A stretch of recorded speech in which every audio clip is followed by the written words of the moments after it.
دیکھیں اولاً یاد رکھیں کہ پہلے گھریلو گدھوں کا گوشت وغیرہ حلال تھا،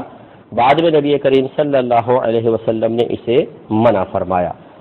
دلائل دونوں طرف اب بھی ایسے ہیں کہ جو باہم ایک دوسرے سے ٹکراتے ہیں کہ بعض دلائل سے ان کی حلت ثابت ہوتی ہے، بعض دلائل سے حرمت ثابت ہوتی ہے، لیکن علماء نے حرمت والے دلائل کو فوقیت دے کر گھریلو گدھے کے گوشت کو حرام ہی قرار دیا ہے۔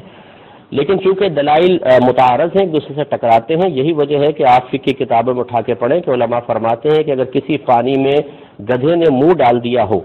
اور آپ کو نماز پڑھنی ہے، تو اب جو دلائل پاک کے قائل ہے یہ ثابت کرتے ہیں کہ گوشت پاک ہے، لعاب گوشت سے ہی بنتا ہے، تو ان کی روشنی میں اس سے وضو کرنا فرض ہوگا کیونکہ یہ پانی پاک ہے، اور جن دلائل کی روشنی میں ان کا گوشت حرام ہے تو لعاب بھی حرام ہے، وہ ثابت کریں گے کہ یہ پانی سے وضو نہیں ہو سکتا کیونکہ یہ ناپاک ہے۔ تو چونکہ دلائل متعارض ہیں، اسی لیے مفتیان کرام یا فقہا فرماتے ہیں کہ اس سے وضو بھی کریں اور احتیاطاً تیمم کر کے نماز پڑھیں، چاہے پہلے تیمم کر لے بعد میں وضو، یا وضو کر لے بعد میں تیمم۔ تو کہنے کا مطلب یہ ہے، خلاصہ کرام یہ ہے کہ یقیناً گھریلو گدھوں کے گوشت کو حرام ہی قرار دیا گیا ہے، انہی دلائل کو فوقیت دی گئی ہے، لیکن دلائل باہم متعارض ہیں۔ بسم اللہ الرحمن الرحیم۔ ایک کویسچن یہ بہن پہلے آفر میں اور لے لیتا ہوں۔ یہ کہا کہ یہ گدھے اور گھوڑے کے گوشت کا کیا شرعی حکم ہوتا ہے، کیونکہ پاکستانی لوگ اب گدھے کا گوشت بھی کھا رہے ہیں، کیونکہ ابھی ہمارے یہاں کھالیں پکڑی گئی ہیں پتہ نہیں کتنے کروڑوں روپے کی، تو وہ سوال یہ ہے کہ گوشت کہاں گیا، تو یقینی سی بات ہے وہ ہمارے شکموں کے اندر پہنچا ہوا ہے اور چھلانگیں لگا رہا ہے، تو اس کا شرعی حکم کیا ہوگا۔ پہلی بات تو یاد رکھیں کہ گھوڑا فی نفسہ ہی شرعاً جائز ہے۔ امام اعظم ابو حنیفہ رضی اللہ تعالیٰ عنہ نے اپنے دور میں چونکہ یہ آلہ جہاد تھا اس لیے اس کو منع فرمایا کہ اگر لوگوں کو گھوڑا کھانے کی اجازت باقاعدہ طور پہ دے دی جائے تو آلہ جہاد میں قلت کا سبب بنے گی، لہٰذا منع فرمایا کہ گھوڑا نہ کھائیں۔ اب چونکہ یہ علت ختم ہو چکی ہے، لہٰذا اگر گھوڑے کا گوشت کھایا جائے تو یہ کوئی خلاف شرع نہیں ہے، کوئی حرام نہیں ہے، لیکن ضروری یہ ہے کہ وہ خالص گھوڑا ہو۔ بعض اوقات گدھی اور خچر کے ملاپ سے بھی بنایا جاتا ہے جانور کو، یا گھوڑے اور گدھی کے ملاپ سے،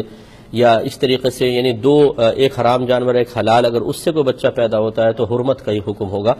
تو خالصتاً کوئی گھوڑا ہو تو اس کا گوشت کھانا شرعاً جائز ہے۔